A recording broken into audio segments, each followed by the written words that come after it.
puso ang pagkilos ng sambayanang Pilipino sa pagsuporta sa susunod na Pangulo ng Bansa, Sara Duterte.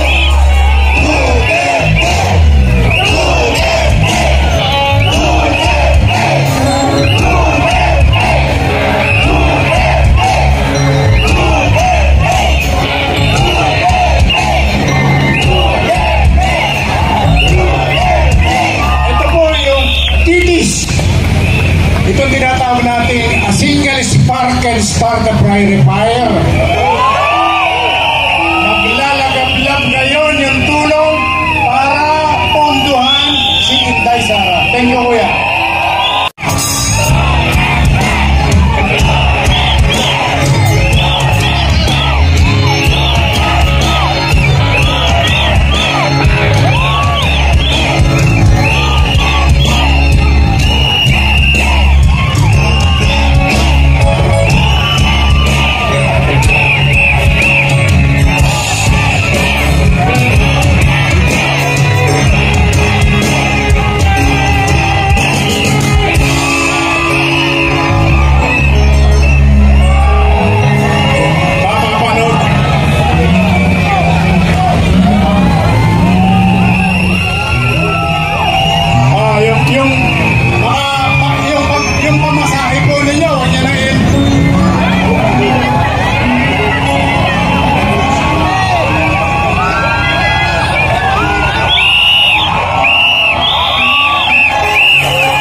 ng bayanihan at pagkakaisa ng mamamayang Pilipino na nagmamahal sa tunay na demokrasya at tunay na pamumuno. Ipagpapatuloy natin mamaya, ito ay kapal at pagkakaisa ng mamamayan. Nakakaantig puso ang pagkilos ng sambayanang Pilipino sa pagsuporta sa susunod na Pangulo ng Bansa, Sara Duterte.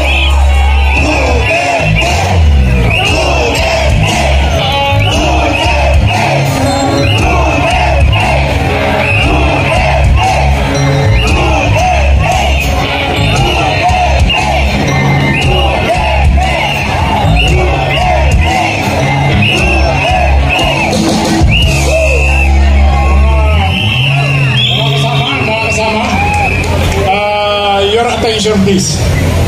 Siyempre maraming salamat, pero bago ang lahat, gusto ko po lamang pwedeng hingan ng itong si Kuya na katabi ko sa kaliwa. Siya yung unang nagpresenta ng 20 pesos. At sabi niya, nilapitan niya ako. Pagkatayo ko rito, mupo na ako rin, nilapitan niya ako. Sabi niya, sir, pisahan na natin yan. Inabot niya yung 20 pesos. Ito po yung titis. Ito tinatawag natin a single spark can start a prairie fire. Maglalagablab ngayon yung Sara. Thank you, Kuya. Sa ngalan ng Panginoon Diyos na kayo nandito. Ako, dati rin akong sundalo. Way back 1975. Pag-take-out namin sa pag-training namin way back 1955 sa Army. Ang aming pag-take-out, code of conduct of a Filipino soldier.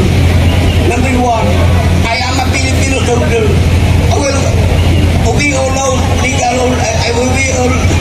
I will be I am a Filipino soldier. I will be allowed legal order that decrease the final force superior at all time. Number 1, and I am a Filipino soldier. I will support and defend the Constitution of the Republic of I will fight the forces that will destroy the freedom and independence of the people. I will uphold the supremacy of the civilian majority over military involvement. I will obey all of legal orders that decrease my lupon superior at all time. Number 5, ang pinakamasakit sa lahat. I am a Filipino soldier. I will live and die in a true Filipino spirit.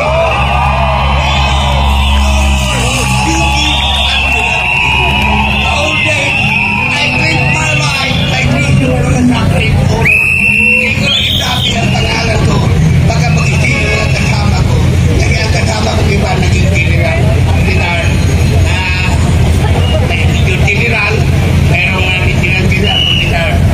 Maraming na kong buhay ko ngayon. Hindi ko lang kami ang first pass. Nag-inis sa Campo Gold kasi alam na kung sino ako. Hindi ko lang isabi ang kasi ang ilang ginagawa di ang akin na Geneva Convention Article of War. Bakit? Bakit hindi na tinutulungan ang hihintang tulong na tamaan ng tentan na ngayon, ang mga tawarin mo na ba mga Korean tawa ko, hindi na pulis na lang. Wala nangyari. Ang pinakamalakit na lahat, ang pamuran niya pa hindi trabaho. Ngayon dinaligdan pa nila na bayang kalkado ang mga tulog ng GODC na obstruction of justice. Mga kababayan, wake up! Mayroon nga, nakaisip ako.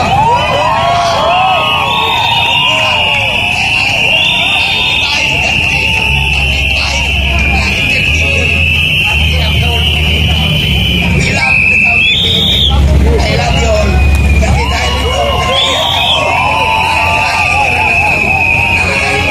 Tinabakoy nila ang sumunod namin ng konti.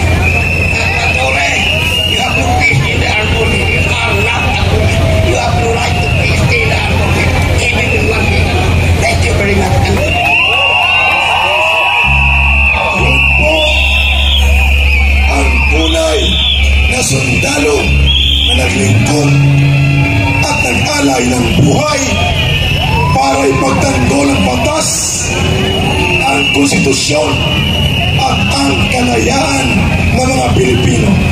Maraming salamat, Tatay. Thank you for serving